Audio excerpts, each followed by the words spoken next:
السلام علیکم ناظرین، آپ دیکھ رہے ہیں ہمارا یوٹیوب چینل فیکٹس نیوز۔ اگر آپ ہمارے چینل پہ نیو ہیں تو ہمارے چینل فیکٹس نیوز کو سبسکرائب کر لیں اور گھنٹی کو دبا دیں تاکہ ہماری ہر نئی آنے والی ویڈیو کی نوٹیفیکیشن آپ کو بآسانی ملتی رہے۔ آج میں آپ کو بتانے جا رہا ہوں کہ زمینی آپریشن سے قبل غزہ میں اسرائیلی ٹینکوں کا ٹارگیٹڈ ریڈ کیا ظاہر کرتا ہے۔ رات کیے گئے ٹارگیٹڈ ریڈ کا منظر، جس میں اسرائیلی ٹینک حفاظتی باڑ توڑ کر غزہ میں داخل ہو رہے ہیں۔ اسرائیلی دفاعی فورسز IDF نے غزہ کی حدود میں داخل ہو کر ٹینکوں کی مدد سے ٹارگیٹڈ ریڈ کی ہے، تاہم اب تک باقاعدہ زمینی آپریشن کے آغاز کا اعلان نہیں کیا گیا ہے۔ اسرائیلی فوج نے کہا ہے کہ یہ چھاپے لڑائی کے اگلے مراحل کی تیاری ہے۔ اس زمینی کارروائی کے علاوہ اسرائیلی فوج نے گزشتہ 24 گھنٹوں میں حماس کے اہداف پر 250 فضائی حملے کیے ہیں، جبکہ اقوام متحدہ کا کہنا ہے کہ اس وقت غزہ میں کوئی مقام محفوظ نہیں ہے۔ غزہ میں وزارت صحت نے کہا ہے کہ 7 اکتوبر سے اب تک ہلاکتوں کی تعداد قریب 6500 تک پہنچ گئی ہے۔ ادھر اسرائیل میں حماس کے حملوں میں 1400 سے زیادہ افراد ہلاک ہو گئے ہیں اور غزہ میں 200 سے زیادہ لوگوں کو یرغمال بنایا گیا ہے۔ کسی بھی فوجی کارروائی میں زمینی آپریشن سے قبل ٹارگیٹڈ ریڈز معمول کی بات ہے، جس میں دستے زمینی صورتحال کا جائزہ لیتے ہیں اور حریف کے دفاع کو کمزور کرنے کی کوشش کرتے ہیں۔ اسرائیلی فوج کی جانب سے جاری کردہ تصاویر میں ٹینکوں اور بختر بند بلڈوز دیکھے جا سکتے ہیں۔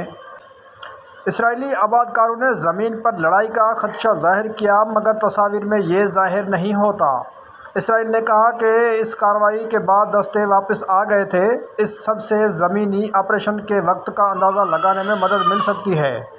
اسرائیلی فوج نے اس زمینی کارروائی کے بعد کہا ہے کہ ہم اگلے مرحلے کی تیاری کر رہے ہیں، مگر بیانیے کی جنگ بھی پیچیدہ ہوتی ہے۔ اسرائیل 3 وجوہات کی بنا پر یہ ظاہر کرنا چاہتا ہے کہ زمینی آپریشن ہو کر رہے گا۔ سرحدوں پر تعینات فوجیوں کا مورال بلند رکھنے کے لیے اسرائیلی عوام کو بتانے کے لیے عنقریب حماس کو بڑا رد عمل ضرور دیا جائے گا۔ حماس پر دباؤ برقرار رکھنے کے لیے، خاص کر 200 کے لگ بھگ یرغمالیوں کو چھڑوانے کے لیے، گزشتہ شب ایسی علامات سامنے آئیں کہ غزہ کی حدود میں جھڑپیں ہوئیں۔ اسرائیلی فوج نے ایک ڈرون ویڈیو جاری کی ہے جس میں D9 نامی بلڈوز دیکھے جا سکتے ہیں۔ اسرائیل نے کہا ہے کہ زمینی آپریشن کی تیاریاں کی جا رہی ہیں اور اس سے قبل یہ ایک ابتدائی حملہ تھا۔ اس سے اسرائیلی عوام کو بھی پیغام دیا گیا ہے، جلد کچھ ہونے والا ہے۔ یہ اس لیے بھی اہم ہے کیونکہ بہت سے لوگ یہ سوال کر رہے ہیں، کیا ہم حماس کے حملے پر رد عمل دینے والے تھے؟ اسرائیلی عوام 7 اکتوبر کی ہلاکتوں کے صدمے میں ہے۔ ان کے درمیان اس اصولی موقف پر اتفاق پیدا ہو چکا ہے کہ حماس سب کا دشمن ہے، جسے راستے سے ہٹانا ضروری ہے، مگر اصل سوال یہ ہے کہ ایسا کب اور کیسے ممکن ہو سکے گا۔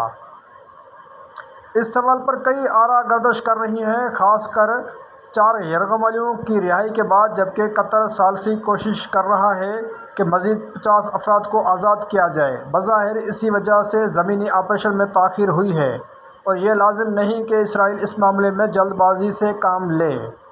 نیتن یاہو کے لیے خود بھی جنگی حالات میں ملک کی قیادت کرنا دباؤ سے بھرپور سرگرمی ہوگی۔ اس میں اضافی دباؤ اس بات کا بھی ہے کہ وہ جنگ سے قبل اس منقسم ملک کی قیادت کریں گے اور جو اپنے ملک کی حفاظت کریں گے۔ اگر دوستوں آپ کو ہماری ویڈیو اچھی لگی ہو تو ویڈیو کو لائک کریں، کمنٹس کریں اور شیئر کریں، اور اگر آپ ہمارے چینل پہ نیو ہیں تو ہمارے چینل فیکٹس نیوز کو سبسکرائب کر لیں اور گھنٹی کو دبا دیں۔ شکریہ۔